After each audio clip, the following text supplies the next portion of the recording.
Hello students, hope you all doing well. I, Dinesh Rawat, would be your faculty for the subject International Business. And the topic for today is International Trade and Domestic Trade. So इसमें हम discuss करेंगे the definition of international trade की importance and the difference between international trade and domestic trade. So किन किन areas में difference होता है domestic versus international trade. And little bit we'll discuss about the gains of international trade कि क्या क्या benefits हो गए या gains हो गए international trade के. So start करते हैं.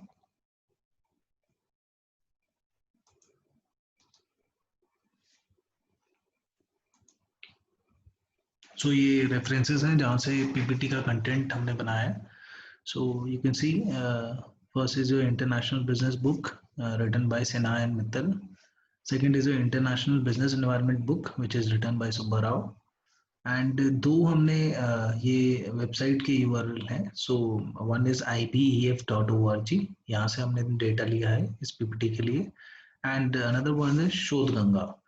सो शोध गंगा से आप बहुत सारे थीसिस देख सकते हैं, चैप्टर्स देख सकते हैं थीसिस के. सो वहाँ से हमने थोड़ा कंटेंट लिया है. देन स्टार्टिंग विथ फर्स्ट हम डिस्कस करेंगे इंटरनेशनल ट्रेड को. So international trade, if we talk about the definition, so international trade is, as you can see, the buying and selling of goods and services across national borders. So जब भी आपके दो countries के बीच में अगर buying and selling होती है goods and services की, उसको हम क्या देते हैं, इंटरनेशनल ट्रेड.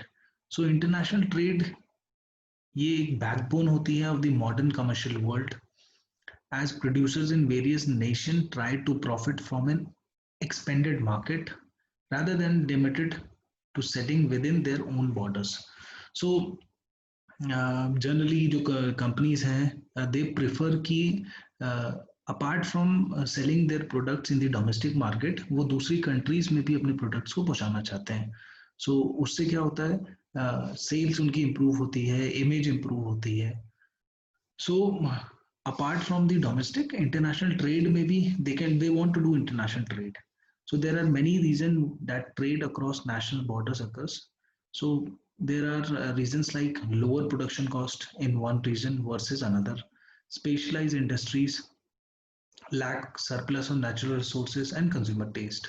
So ये कुछ reasons होते हैं जिस वजह से कि companies try to get into international trade. फिर नीड की अगर हम बात करें, क्या जरूरत होती है इंटरनेशनल ट्रेड की. सो a country can obtain an item from another country if it cannot effectively produce it within the national boundaries. So obviously अगर इंडिया में कोई आइटम नहीं प्रोड्यूस हो पा रहा है, so Indian companies can get it from companies which are producing in other country. It provides access to market for products which may not be consumed domestically. So जो product आपके पास domestically consume नहीं कर पा रहे हैं, international trade आपको market provide करता है जिससे आप उस प्रोडक्ट का एक्सेस कर सकें. International trade expands the range of commodities available to the population and thus increases the choice and welfare of the population. So more products आपके पास, जितने प्रोडक्ट्स होते हैं जो डोमेस्टिकली अवेलेबल है उससे ज़्यादा आपके पास प्रोडक्ट्स अवेलेबल रहते हैं. सो इससे क्या रहता है कि आपका चॉइसेस भी बढ़ जाती है पॉपुलेशन के पास, and also it increases the welfare of the population. So international trade has a major role in the economic development of the country. Then international trade, that is international trading, provide countries and consumers the chance to be exposed to those services and goods that are not available in their country. Same we have discussed earlier, and the restriction to international trade would limit the nation to the services and goods produced within its territories, and they would lose out on the valuable revenue from the global trade. So obviously अगर restrictions हम international trade में कोई भी country लगाती है, so वो limit कर देती है एक तो जो items हैं जो population के पास आ सकते हैं, जो goods हैं, and also जो भी revenue हो सकता है, extra revenue जो कंपनीज गेन कर सकती थी, या वो जो कंट्री है उसके पास फॉरेन एक्सचेंज आ सकता था, उस पर भी लिमिटेशन आ जाती है. So if there is any restriction in the international trade. Then हम बात करते हैं डोमेस्टिक ट्रेड की. So domestic trade is also known as internal trade. As you can see, internal trade or home trade. So इसमें क्या है? It is the exchange of domestic goods within the boundaries of a country. So if there is an exchange of goods from Calcutta between Calcutta and Mumbai or Calcutta and Chennai, so that is an example of domestic trade. So domestic trade, internal trade is the trade which take place between the different regions of the same country, or you can say it is the buying and selling of goods and services within the confines of the international boundaries of a nation. दो तरह में divide करते हैं हम domestic trade को. एक आता है होलसेल, जिसमें आपके होलसेलर्स आ जाते हैं. सो होलसेल ट्रेड जिसमें buying goods and from, generally आप जो गुड्स होते हैं सीधा मैन्युफैक्चरर से, डीलर से या प्रोड्यूसर से in large quantity, and selling those goods in smaller quantity to others who may be retailers को आप डायरेक्टली कर सकते हैं, कंज्यूमर्स को भी. Wholesale trade is undertaken by wholesale merchants होते हैं, होलसेल कमीशन एजेंट्स भी होते हैं. Second is retail trade. So retail trade क्या है? इसमें the sale of goods in small quantity to जो अल्टीमेट फाइनल कंज्यूमर्स होते हैं. So this type of trade is taken care by retailers. In actual practice however these days क्या हो रहा है, जो मैन्युफैक्चरर्स हैं, होलसेलर्स हैं, they may also undertake retail distribution of goods and services. And जरूरी नहीं बीच में कोई एजेंट हो. सो डायरेक्टली आजकल प्रोड्यूसर्स और होलसेलर्स जो है, manufacturers, they are directly selling the products to the final consumers. उसका पर्पस यही रहता है कि उनको ज़्यादा प्रॉफिट अर्न करने को मिल जाता है उसमें. देन हम डिस्कस करते हैं डोमेस्टिक वर्सेस इंटरनेशनल ट्रेड के बारे में. सो अलग अलग कंटेक्स्ट होते हैं जिसमें यू कैन डिफरेंशिएट और you can identify the differences. एक कंपनी को क्या फेस करना पड़ता है डोमेस्टिक ट्रेड में और इंटरनेशनल ट्रेड में. सो फर्स्ट हम कंटेक्स्ट लेते हैं वो एनवायरनमेंट का लेते हैं. सो जो भी डोमेस्टिक कंट्री हो, जो भी डोमेस्टिक कंपनी होती है, तो उसमें इकोनॉमिक, चाहे पॉलिटिकल हो, लीगल हो, चाहे आपका सोशियो कल्चरल है, कॉम्पिटिटिव टेक्नोलॉजिकल एनवायरनमेंट होते हैं, दे आर वेल नोन. सो कोई भी अगर कंपनी इंडिया में है, सो उसको ये सारे जो एनवायरनमेंट होते हैं उनके बारे में आइडिया रहता है. And these companies, what they can do, they can assess its impact and adjust quickly to any changes. So अगर कुछ भी चेंज होता है, पॉलिटिकल चेंज होता है, तो they can adjust quickly. But अगर हम बात करें इंटरनेशनल ट्रेड की, तो जो भी कंपनी होगी उनको जिस कंट्री में वो ट्रेड कर रहे हैं या फिर जो डिफरेंट कंट्रीज में वो ट्रेड कर रहे हैं, सो इतना ईजी नहीं होता है. एंड जो भी उनके पास एनवायरनमेंट होते हैं, they are not fully known to them. So unless and until business बहुत ही एस्टेब्लिश्ड है. But international trade generally company जो सेल करती है अपने प्रोडक्ट्स को दूसरी कंट्रीज में, सो डिफरेंट कंट्रीज में वो ट्रेड कर रहे हैं. So it is not easy to get idea about all the environment. So political environment, socio-cultural, competitive, technological environment, they are not fully known. And इसका एक example है जैसे McDonald, so fast food chain which having entered in India way back in 1996 had to ensure. So जब McDonald enter करा था India में, so it ensured that जो भी उनके products होने चाहिए उसमें pork या beef items नहीं होने चाहिए. And they re-engineer, उन्होंने अपने products को redesign करा. And the special requirement of vegetarians in India, introducing variation in dishes that were not available at any store anywhere in the world. So Indian context में उन्होंने अपने जो भी उनके items थे उनको re-engineer करा. Then we have competition. So अगर हम बात करें domestic trade में, the competitive forces operating in the domestic business are restricted to a local boundary. So जो भी आपके forces होंगे उसमें competitive forces, वो एक restriction मतलब एक limited रहते हैं. And the movement of the competitive forces can thus be analyzed and understood more clearly. So कोई भी कंपनी जो इंडियन कंपनी है उसके पास जो भी कॉम्पिटिटिव फोर्सेस हैं या जो कंपटीशन होता है वो रेस्ट्रिक्टेड रहता है. आपको पता है कि these are the number of companies. लेकिन जब वो इंटरनेशनल ट्रेड में डील करती हैं तो जो कंपटीशन है that is not restricted. And क्योंकि आपकी जो बाउंड्री है that is very much extended, so they extend over several countries, thereby making it difficult to analyze their motive and movement. Next is the third context, that is currency. So जो companies अगर domestic trade की बात करें तो single currency में deal करती हैं जो भी कंपनीज हैं. सो उसमें वोलेटिलिटी इतनी नहीं है और एक्सचेंज रेट का इतना इम्पैक्ट नहीं रहता है.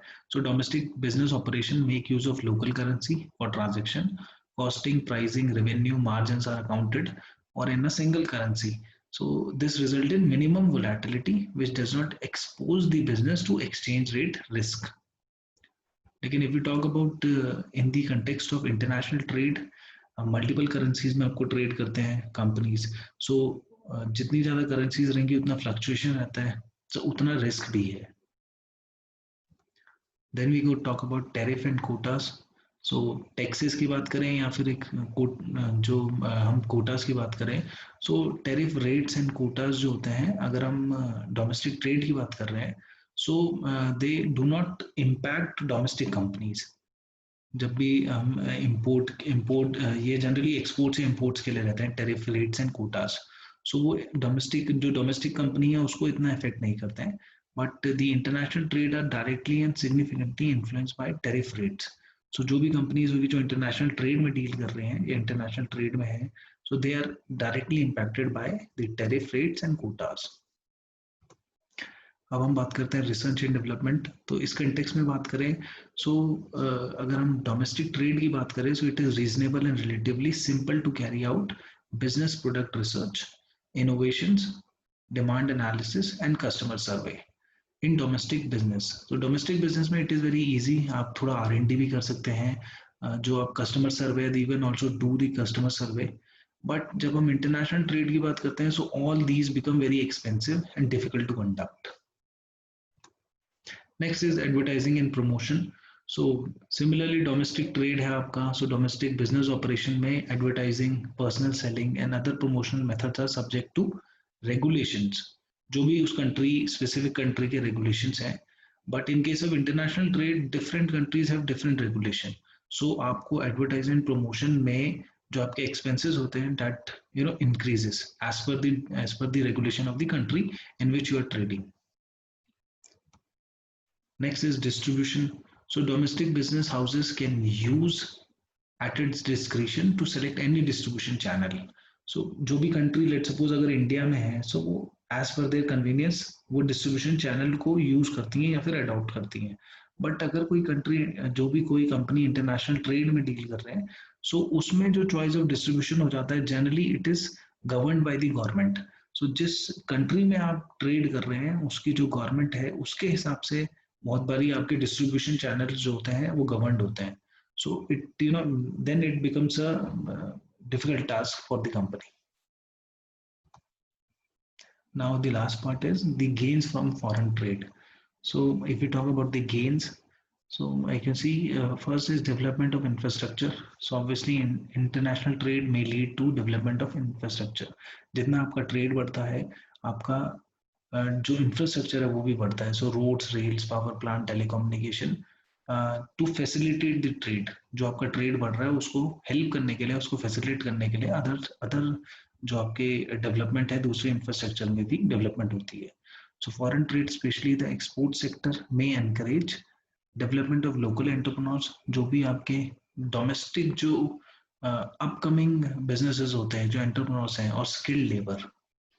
International trade enhances competitiveness of domestic industry. So जितना इंटरनेशनल ट्रेड होगा किसी कंट्री में, तो उसके जो डोमेस्टिक इंडस्ट्री है उसकी भी कॉम्पिटिटिवनेस बढ़ेगी. बिल्डिंग अ कॉर्पोरेट इमेज, अगर हम एक कंपनी के पर्सपेक्टिव से देखें, सो कंपनी की कॉर्पोरेट इमेज जो है दैट इज वेरी इंपॉर्टेंट, और वो बिल्ड होती है फॉरेन ट्रेड से. सो prior to profits and revenue generation, many companies first build their corporate image.